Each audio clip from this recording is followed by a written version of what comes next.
like to try me out alive in the stars. My friends all say I need a place to air out my heart, so I'm moving to Mars.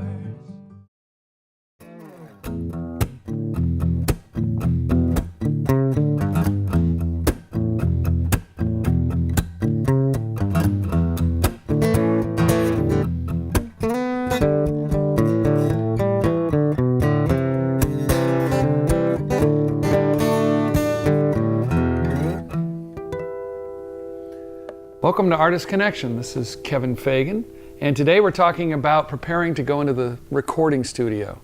Some people say that you got to drill before you go in. Some people say they're magic moments.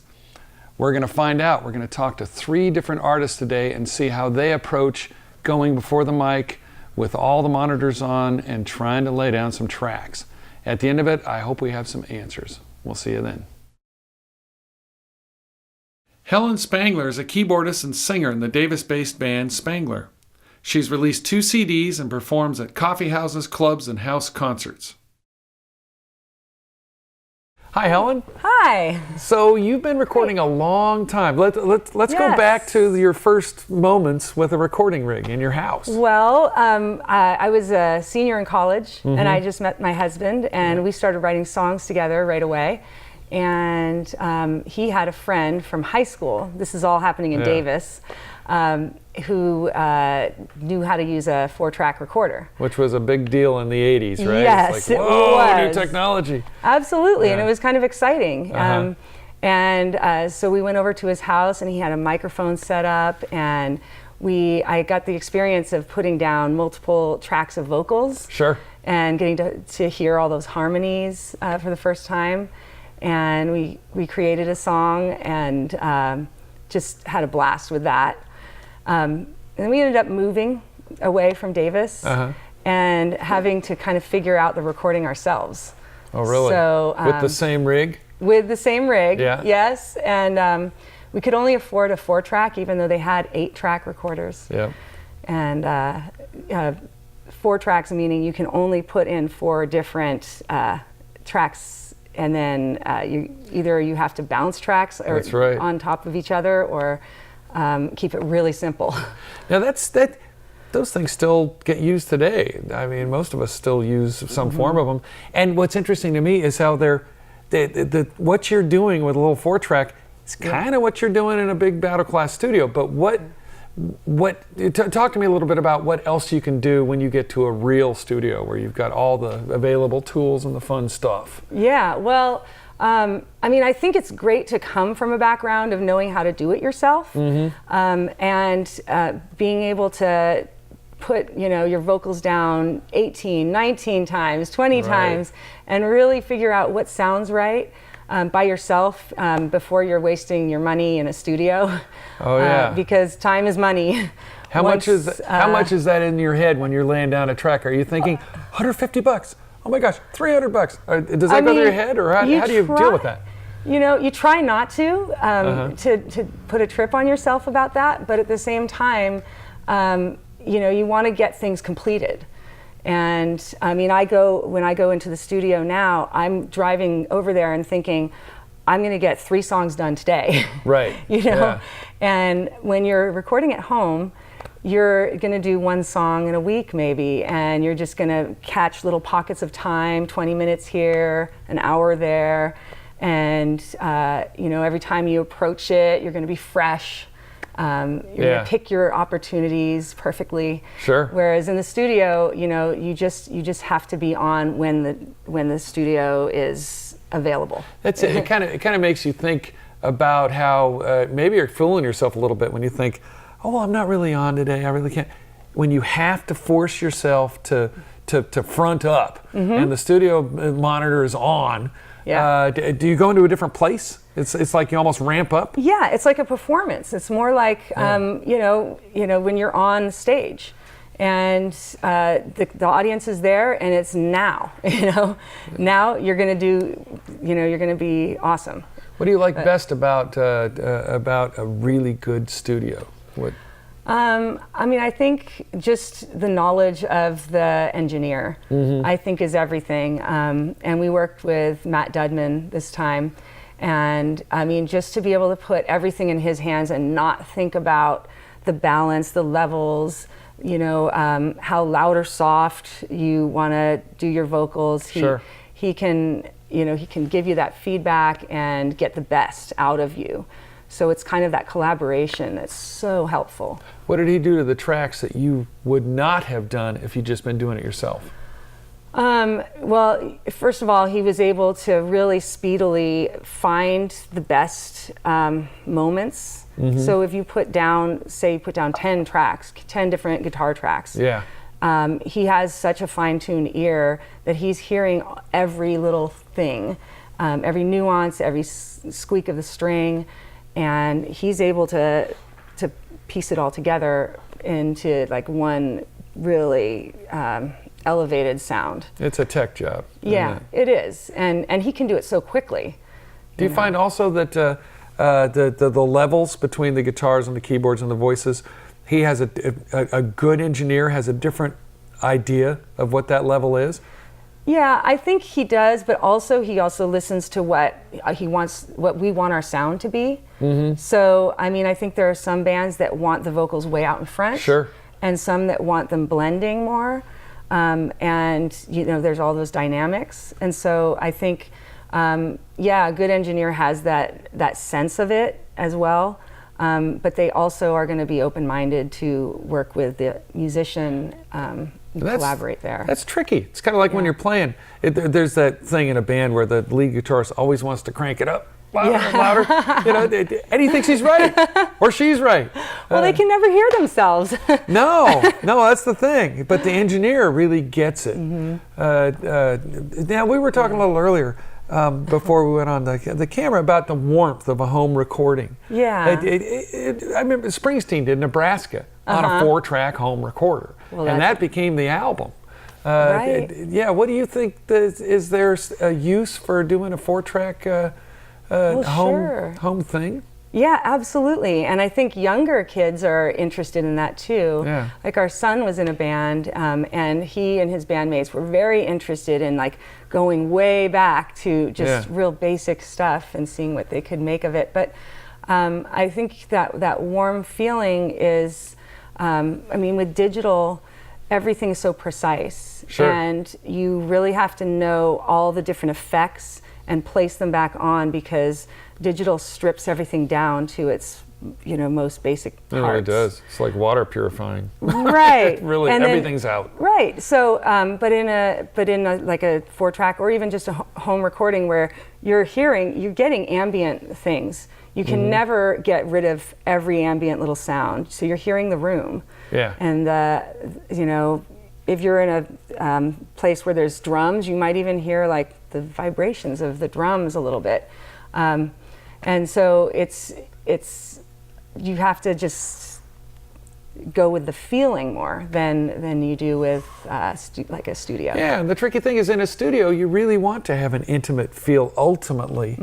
But there's this, do you find that there's this tendency to want to use the toys? I mean, hey, you can put all kinds of effects on it. You can put different instruments. Right. Let's have 2 lead guitars instead of 1. Or you know, how do you stop yourself?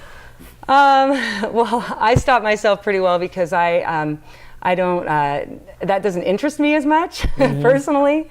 I've always wondered kind of about the you know, that autocorrect, what is it called? Not autocorrect. Oh yeah, auto-tune. Auto-tune, that's it. Fix your bad voice if you're having a bad day. Yeah. I've heard a lot about that, about how musicians don't actually sound in real life how they are on these professional recordings. And it seems like a lie or something. It just seems deceptive.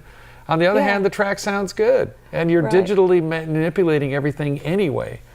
Right, and if you're kind of being held to that standard, and that's what everybody else is sounding like on the radio, and then you place that with something, I don't know if the listener will accept it as well. It's just everything's changing so fast. Well, I think the one thing that occurs to me is that you have so many more choices now than you did before. I mean, in the old days, you could always go into a full battle class studio, but in the beginning of the home recording movement, which has then morphed into more studio work for musicians overall, there's just a ton of things that you can do now that you have to navigate right as a musician. Right, and it's this idea that everybody can do it. Sure. You know, where it used to be if you wanted an album, you had to get signed, you know. Oh, absolutely. and it was, you had to quit all those day jobs and night jobs and everything and really, and be owned by someone. But now, I mean, you can just do it all by yourself and people really have fun with it. Oh, and there's a ton of studios around. Yeah, they pop up everywhere. So when you come to do vocals, there's Yeah. an approach, isn't there, about going in? You don't just go in and sing it. What do you do in your head to get ready for this? Well, yeah, that's a good question. I think the first time I ever did vocals, it was so, it was kind of scary actually. Yeah. Because I'd actually never really heard my voice, how that's other gonna be people kind of hear disturbing, it. huh? Yeah, and it didn't sound like I thought it would sound. Yeah. And I was a little disappointed and self-critical. We can And I hear thought- every single thing that goes wrong. Right, and I thought, you know, I had this vision that I was this perfect singer, and when you record something, it picks everything up. Boy, does it ever. And so you have to, well, you have to be kind to yourself with that, but also realize that you have to work very hard to get the right vocal. Sure. And it takes many takes sometimes. You know, and then again, you might end up with your first take or your second take Sure. in the end. Yeah. But there's this idea that it's never going to be perfect, or you know, I'm not satisfied yet with what I'm getting from myself. I don't know, the whole thing You of the magic moment where it seems like there's always something that's just a little off. And there seem to be two different dynamics on recording a vocal. You want it to be technically right, but you want to believe it too. There's an emotion in there. Right. So you kind of have to do a little head fake in yourself to reach that medium. Absolutely, because the more times you sing it, the more you fall into this technical thing, and sometimes you can tense up because you're trying to get something that needs to be relaxed. It needs to come out naturally. Sure. And sometimes those things you can't force. You can't plan them, you know. And so you do. It's definitely a head game that you play with yourself. Yeah, it's just different. like, oh, imagine that I'm not actually here. Absolutely. And I'm not, and this isn't the 20th time I've tried to put this down. Do you ever imagine that you're actually on stage performing? Because sometimes when you're performing, you're really into it. It comes out and it feels just right. God forbid you actually listen to it later. Right. Right, and I mean, I have a background in theater arts, and so sometimes I have to kind of pretend, like you said, I'm on stage, or you know, put different scenarios in my head, and try to just be that and see what happens. You know, it's like, try this one, now try that one. So if you're trying to rip a real you know, hard-edged vocal, what do you imagine in your head? That you're running, or I don't know, what do you do in your head for that? There was one time when I put down a really hard-edged rock vocal, and I was very excited because I had a very hoarse voice. I was fighting off a cold, and I could only I could only put down like 5 or 6 takes before my voice gave out completely. Yeah. But it was exactly that raspy thing that I wanted. Oh, it's perfect. You know, and then you can never recreate that again. But you know, if you're trying to do, if you don't have the cold, the perfect gravelly thing going on, you gotta try different energies, I think. Different energies. It's true. It's the same goes for going calmer too, huh? Right. Yeah. And sometimes I think in my head I'm really calm and everything, but it comes across like too calm, like dead. Sure. or it comes across in it comes across in a different way than you're imagining. So. I think it's the believability of the somehow to be in the moment, but also be controlling it enough. Right. How different is that from actually performing?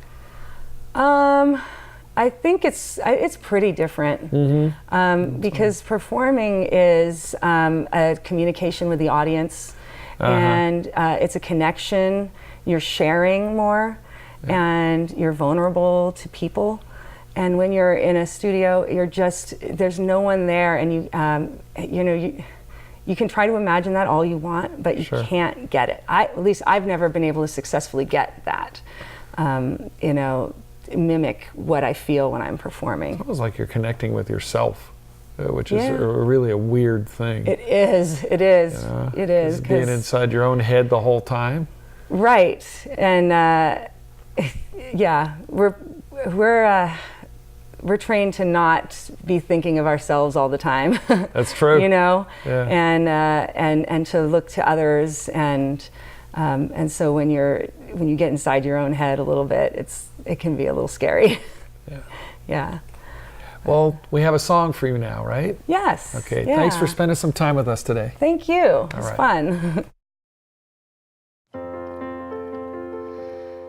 Drove down the valley floor till the line went slack. If it goes like it did before, I might make it back. You left all your winter clothes, you might be cold till spring. Another hour and here I go, overthinking everything. Walk slowly, hand in hand, I follow you down. Walk slowly, wrap a mystery all the way around. I know there's a light on, shining off your balcony. I don't have the pieces all together, so I can't see. I know there's a light on, shining on an empty street. If it all goes crashing down, you still got me. We don't think about the stone when it falls into the sea. Once it disappears below, it keeps sinking deep. We turn and walk away, and it hits the ocean floor. A million years of darkness, and then a million more. Walk slowly, hand in hand, I follow you down. Walk slowly, wrap a mystery all the way around. I know there's a light on, shining off your balcony. I don't have the pieces all together, so I can't see. I know there's a light on, shining on an empty street. If it all goes crashing down, you still got me. You still got me, yeah. You still got me, yeah.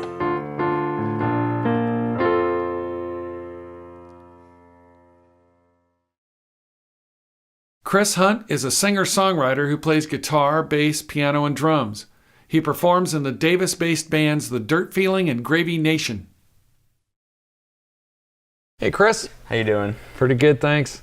So as a technician yourself, when you go in to record your own kind of track, you've got a couple of different things going on in your head. What kind of preparation do you do before you approach a microphone for a song? Main thing I try to do first before I actually start recording anything is be pretty confident that the song is going to work.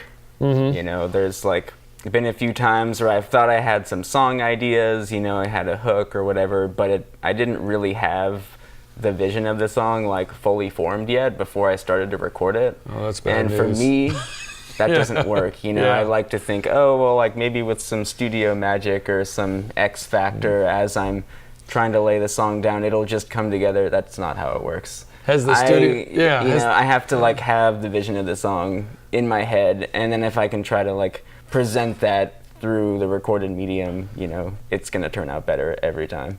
Has the studio magic ever happened where it suddenly came to you while you were in there and that bit that you couldn't quite get right happened?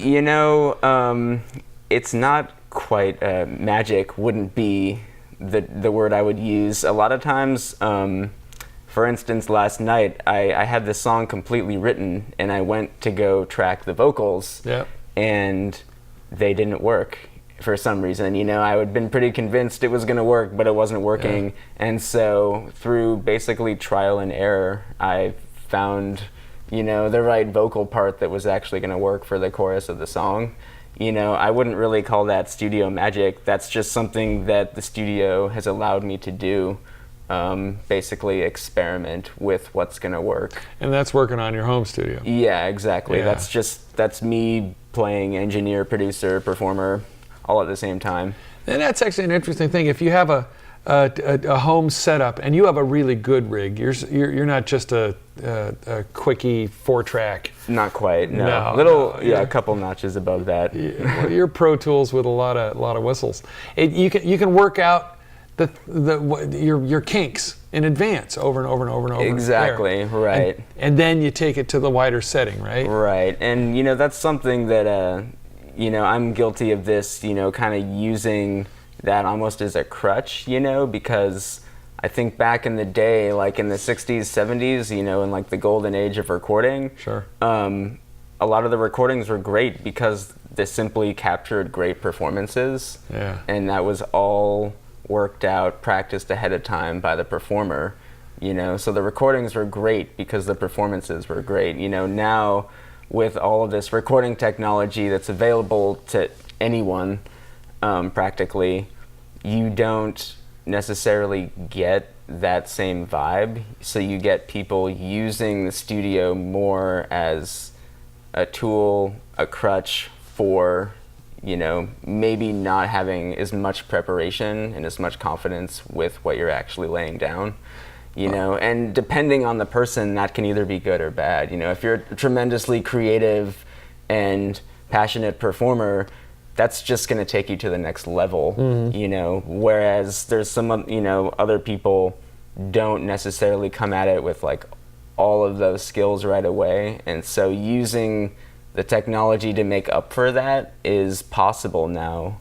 Whether or not that is good, bad, I'm Doesn't not feel really quite sure. so genuine. Yeah, I don't have an answer for that. that, but you know, it's possible. So. In your own band, when you're trying to get all the parts together to approach a recording, how do you get everyone into line so that you're all having the same feeling? Because you want to get that kind of magic in the first couple of takes if you can. Do you ever get it in the first couple of takes? I mean, what you're describing is super important if you're recording live, multiple people at the same time. Yeah. That's really important. Most of my experience has not been doing that. It's been doing one instrument at a time, sometimes with just me and the other person, and then they leave and then the guitar player comes in. You know, so a lot of times tracks that I work on will be assembled by people who barely even meet to interact about the song, which is interesting that technology has allowed that to happen, but at the same time, I kind of agree that, you know, getting that studio magic and all that stuff, it really is happening because there's multiple people playing in the same room at the same time, feeding off of each other. That's where I think that comes from. Do you find it harder to record or to play live? What's the difference for you? I mean, it's totally different. For me, when I'm performing, it helps for me to pretend. Like if I'm playing live at a gig, I pretend like I'm in the studio. Really? You know, because I kind of like try to rein it in and just like, you know, stay right in the middle of the beat, you know, stay right in tune. But then when I'm in the studio, sometimes it can get kind of square, you know, it can get kind of boxed in, and you're like, trying too hard to be precise. Yeah, exactly. So when I'm in the studio, sometimes it helps to pretend that, you know, you're playing a gig, you know, to kind of like. Oh, it's interesting because you have to do, you know, have games in your head. Right, you exactly. Psych yourself out. Yeah, that's pretty much the whole thing. Yeah. When you're going, you're preparing for a studio date. How do you get ready? Do you take a run to get your lungs working, or do you take a good long nap? You eat Captain Crunch. How do you get prepped? I mean, I guess prepping physically, I don't tend to worry about that at this point in my life, which I guess is nice. That's good. Most of the prep I do is, mental. It's just making sure, like, I know all the parts of the song, what I'm going to do where, what kind of, like, vibe I'm going for with whatever part I'm going to be laying down. That's kind of how I approach it personally. How much do you drill the song before you go in? Because sometimes if you're playing the song too many times before you go into the studio, you can kind of outplay yourself. How do you balance that? I balance that by recording the song as soon as possible after it's written. Really? Yeah. I like to be able to play it with the band first, obviously. A lot of times I write a song and it doesn't really come together unless I'm with the other guys in the room and we're all jamming on it. Then the whole song, if it's good, starts to make sense. Do that, and then as soon as possible, I want to record it, because it's fresh, it's exciting, it's not overthought. Well, since you're a technician and you've got your own equipment, you kind of don't have that pressure of wondering, of thinking, oh my gosh, it's costing me money during the studio time. Yeah, it's a tremendous luxury to not have those worries. Most of my worries are, is the song good enough? Are these lyrics the best lyrics ever written? Are they the worst lyrics ever written? Am I ever going to write a better song than this? That's my biggest problem, which is cool to say, I guess. Yeah, that's true. Can you spend too much time in the studio? Yeah, I probably do. The biggest mistake that I make with recording is not taking enough breaks, especially when I'm mixing a recording. I can just sit there literally for hours and hours, just sitting there in front of the screen and the monitors, playing with levels, changing the sound of instruments until I forget what music actually sounds like. and your own voice. Yeah. Do you find it harder to mix your own voice down? I've heard, I don't know if this is true, but I think that it is. Basically, any singer actually doesn't have a completely accurate way of hearing their own voice because of the way that it resonates inside your eardrums when you're hearing it back to you. It's a totally different experience. Right. Well, because like the way that it resonates out of your body when it comes back in, it resonates differently because of like the physical shape of, your whatever's going on inside. That's what I heard. So like, I don't know. I think about that stuff. So like, I don't feel like I know exactly what I sound like when I sing, even though I've like mixed my voice singing millions of times. That must mess with your head. It does. Because you're you're a great technician yes. on this. Yeah. Yeah. Yep. But at the same time, a lot of the stuff that when I'm singing, it's like either it's in tune and it sounds good, or it doesn't. You know what I mean? It's like that's all I can do. I can just try to do the best I can. What do you do to get yourself to relax so you can get a more natural performance out of what you're trying to record? I drink a lot of water. Really? When I sing. Yeah, I know, amazing, right? Yeah. Because my voice is not technically a great, radio singing voice or whatever, But it's about communicating. I gotta make it work, you know Yeah. what I mean? And, I chug a lot of water when I sing to keep the, things lubricated. And, I... How about mentally? You're thinking of green fields, or what's going on in your mind? It's all about the sound for me, I can sing the same song just as in tune, but if like my vocal inflections aren't matching kind of the vibe I'm going for, it's not gonna work. Nah. Yeah, So. And there's certain singers that I just like, and whether I know it or not, I kind of channel what they sound like into my own singing. So you've got a parallel track going on in your head. Kind of, yeah. I'm like, how would Mick sing this? How would Billy Joe sing on this song? And then it just happens. How about for the bass? Because that's your main instrument. Right. If you're approaching that, do you like miking it, or do you like going straight into the board? I like doing direct on bass. Yeah. I have a nice rig for gigs and stuff. A really nice rig that my parents got me, which is great for doing live stuff. But as far as recording, there's nothing cleaner and just easier to deal with than just going direct in. And then you just like clean it up in Pro Tools? Right. I mean, best case scenario, I don't even have to do anything because that's my main instrument. I'm more confident at that. I can do that in 1 or 2 takes, and it's going to be consistent, and the tone's going to be there. You know. When you're layering it in from a studio perspective, how many other instruments do you want to have going on when you're laying down your track? That's a good question, and I've actually been experimenting with that recently because usually I was with the opinion that, okay, like the less that's going on, the less you have to line up with, you know, with what you're hearing.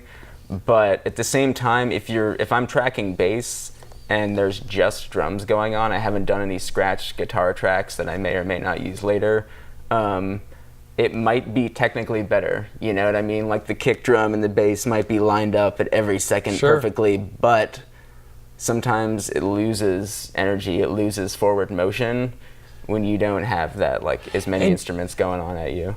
And you can't hear how it's playing off what else is going on in the song. That's what I'm talking about. Exactly. Yeah. So what have you come to a conclusion on now? Right now, I'm more for let all the instruments happen with everything I'm adding. And then you put the bass in? Well, I kind of go back and forth. Like I said, I always start with drums, and then I usually try to do bass. But if I'm not sold on a particular bass line, and I know that I wrote the song on guitar, so I have a pretty clear understanding of the guitar part, I'll actually do that first. And then I'll go in and make the bass fit with what the guitar is doing. How often do you put down the bass line, then you get all the instruments added in, and you say, then you redo the bass line? All the time. Really? All the time. Yeah, I figured. Definitely. Yep. It can happen because it's a real, it's dynamic. You're building a living organism, so to speak. Exactly. When you're doing a recording. The other, one of my bass player idols, John Entwistle from The Who. Sure. He's known for doing that, you know, because like The Who's recording career is pretty amazing, and you know his bass on their recordings is just one of the really great parts. But I think it's great because he takes time to do that kind of thing. Yeah. So when Pete Townsend's done overdubbing all the guitars, and Keith Moon has, you know, done the best drum track you've ever heard, and Roger Daltrey's done singing, if the bass part doesn't interact, he's gonna go back and make sure that it kind of plays off the other instruments. And that requires some spontaneously good musicians to be able to come up with different things. Definitely, yep. Yeah, that's terrific. Well, thanks for spending time with us today, and I understand we're going to have a song now. Yep, that's right. Thanks a lot, Kevin. Chris.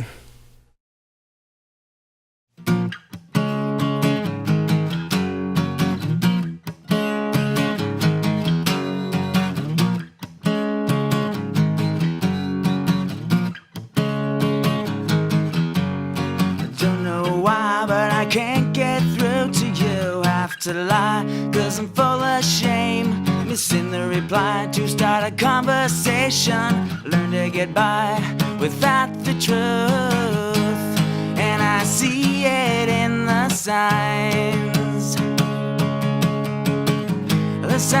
that I have learned to read.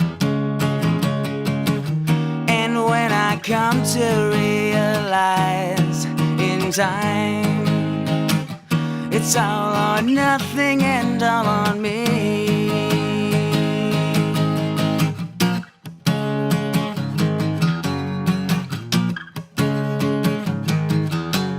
She's being cool and my walls are breaking, but she was drunk, so I disregard everything, playing the show.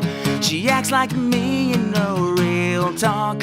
How deep does it really go? And I see it in the signs that I have learned to read. And when I come to realize in time, it's all or nothing and all on me.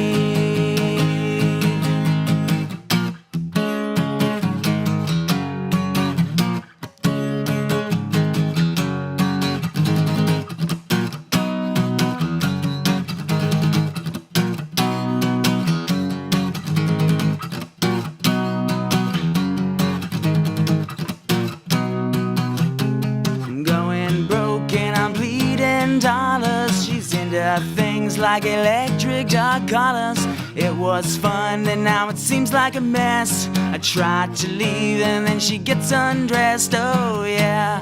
And I see it in the signs, the signs that I have learned to read. And when I come to realize in time, it's all or nothing and all on me.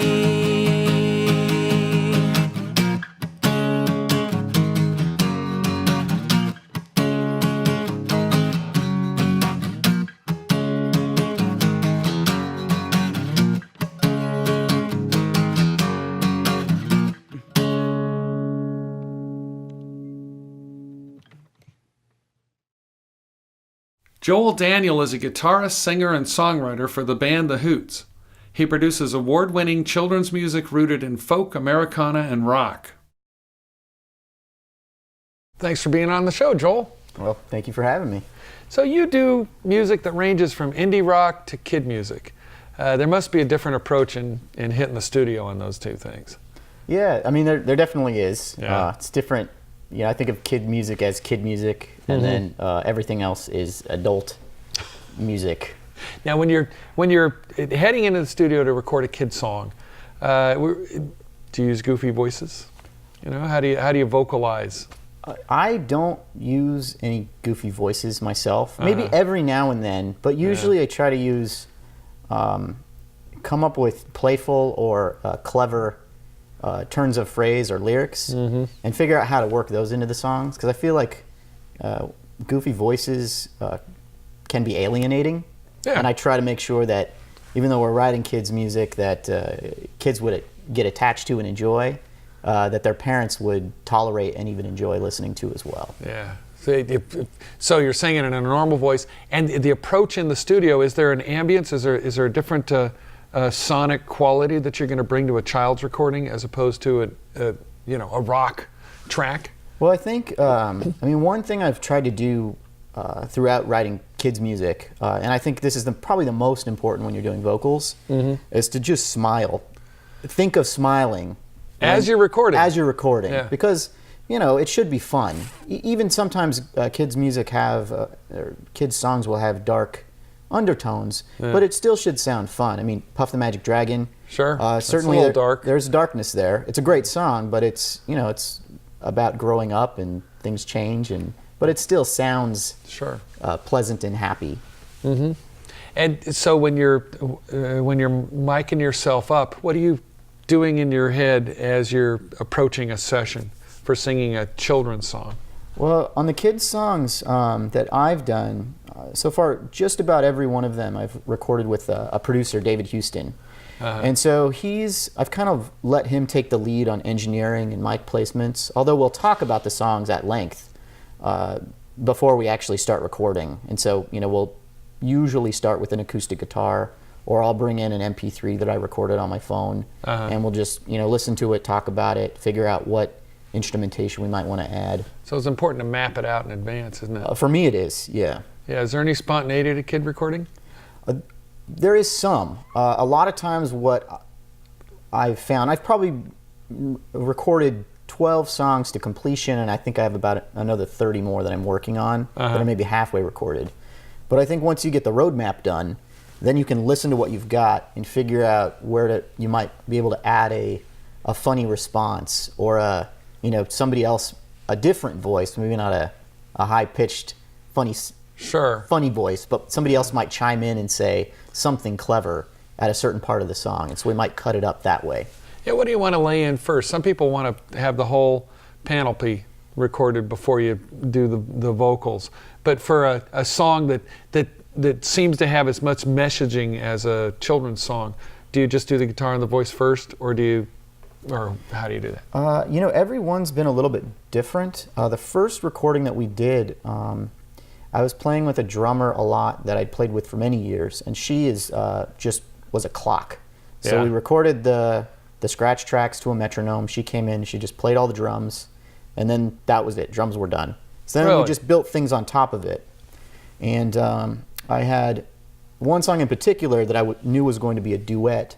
I had a fantastic vocalist who has a pretty successful band in LA. She happened to be in town one day, and I called her and asked if she'd do a song. And even though all we had was a drum track, we got her into the studio. And really? I showed her the song. It turned out she couldn't sing it in that key, so I re-recorded the guitar in 20 minutes, changed keys, got her to sing her part, and then built the whole rest of the song around her vocal part. Oh, no kidding. Yeah, and I would say that amongst adults that have listened to the kids' music, that's always their favorite song, because her voice is just amazing. Oh, well, that's one thing with certainly the technology of the last few decades. You can have her recorded in Timbuktu. Yeah. And then you can do your thing there. Do you want to have everyone in the studio at the same time when you're laying stuff down? No. Yeah, tell me about that. What do you like? Well, I think it's, it depends on the project. I don't think of, even though the Hoots, which is the kids' music, is it's a band made up of a lot of my friends. Right.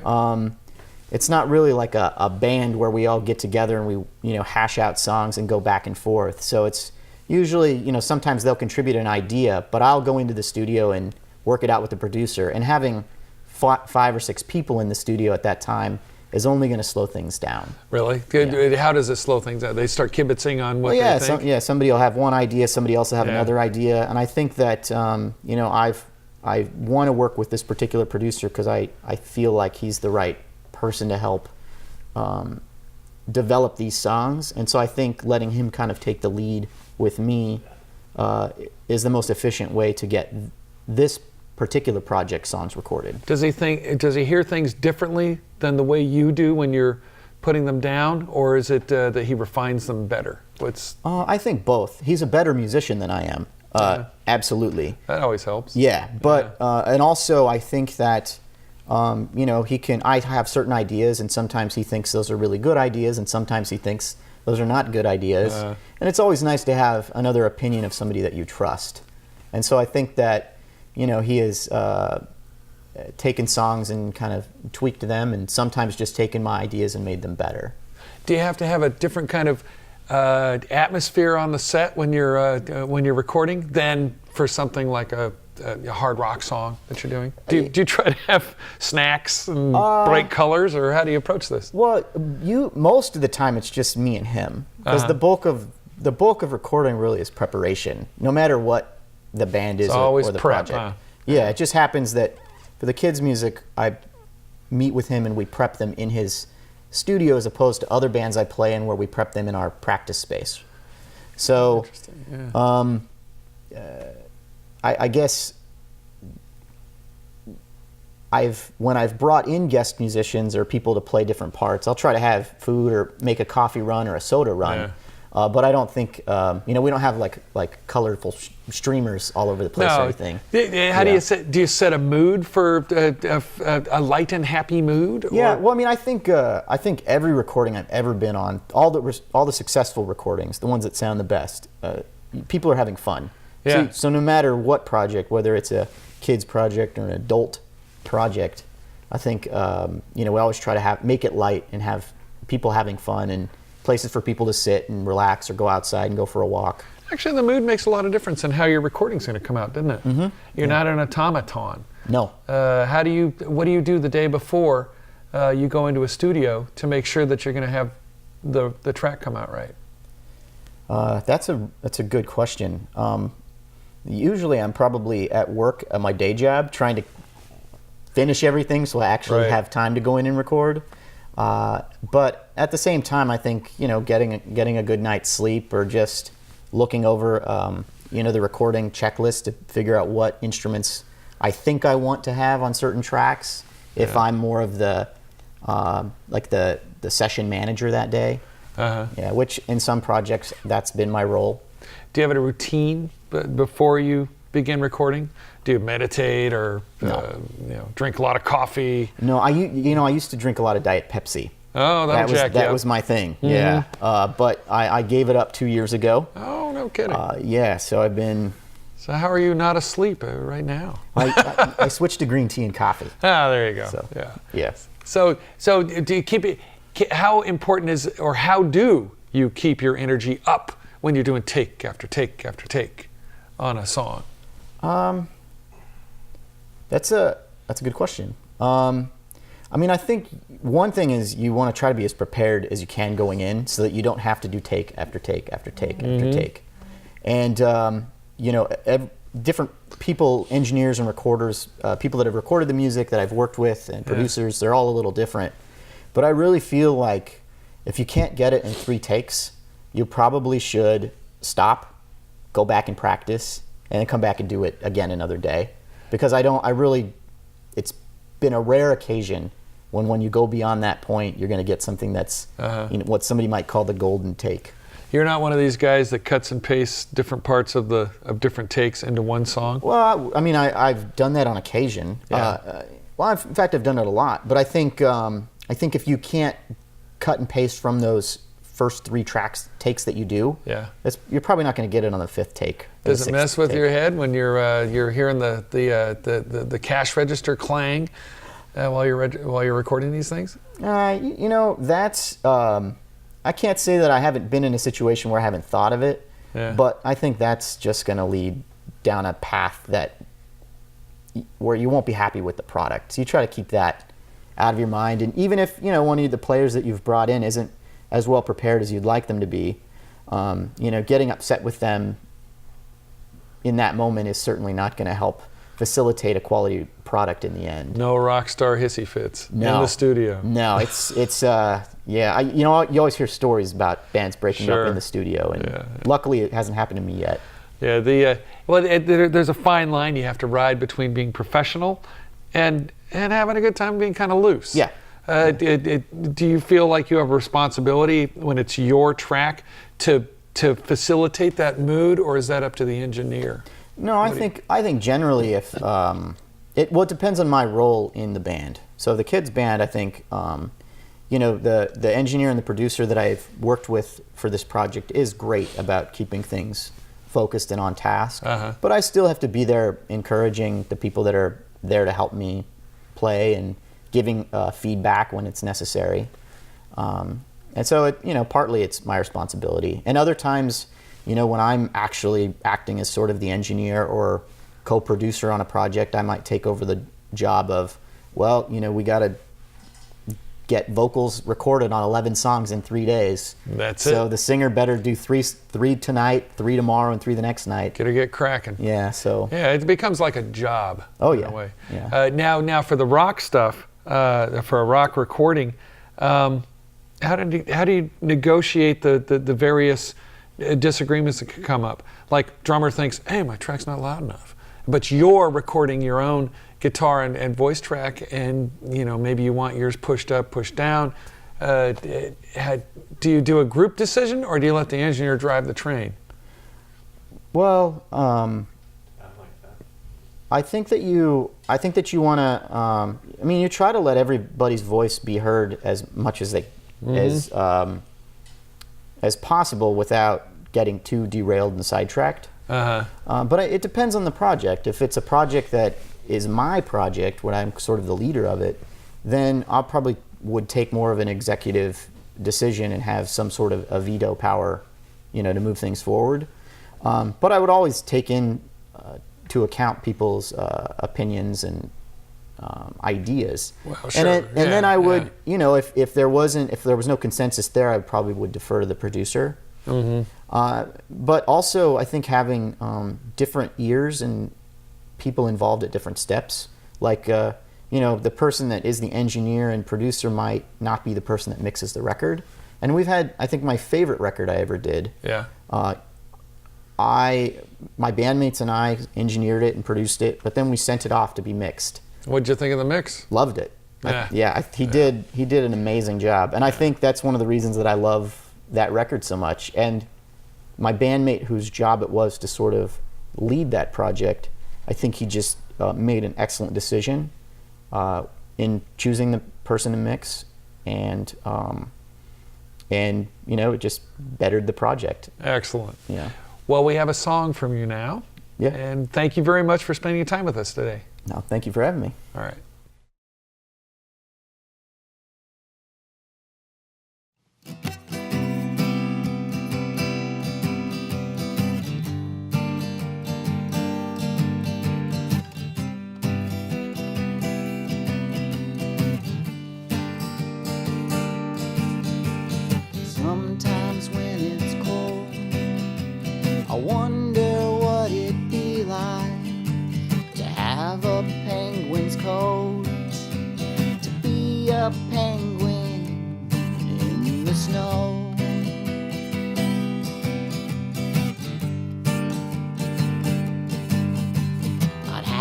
have an igloo palace with endless snow cones. I'd have fish stick parties and everyone would go.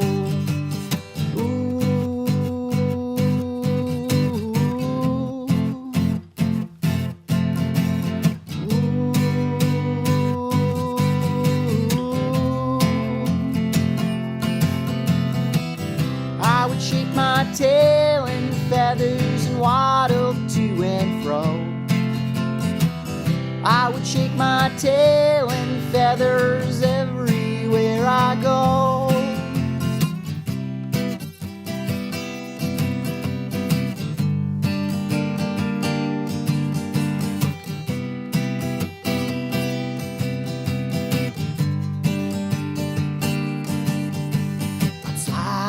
On my belly, I lay out in the snow. I dive into the ocean and yell, watch out below.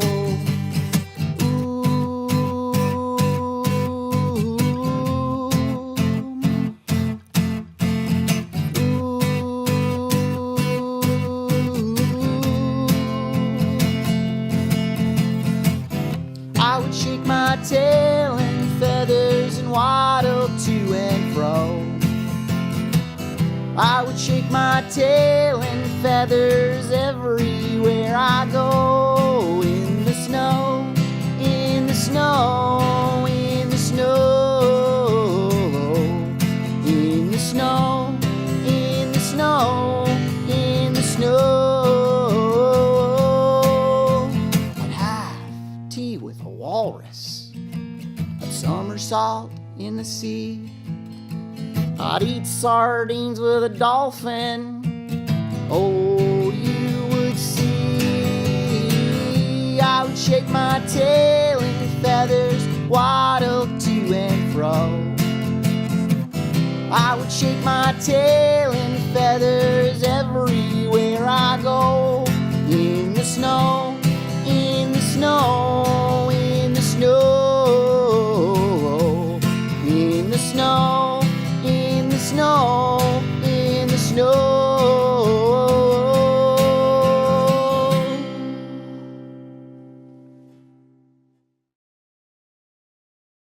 So what did we learn? We learned that you do have to drill, drill, drill. Before you go into the studio, you better make sure that you got your stuff together. You want to make sure the band's rehearsed. You want to make sure that you know what's going on so you don't waste time in front of the mic, because the cash register is clicking. Either that or you're just wasting time. Not good. You also have to emotionally connect with what you're recording, but you don't have an audience to connect with, so you want to do it in your head. It's a self-contained loop. And to do that, keep your mind sharp, get rested well before you get in there, and make sure that you're laying down the best track you can with as little wasting of time as you can. And let's just get these tracks in there and on to the next project. Anyway, that's all for now. We'll see you on the next edition of Artist Connection.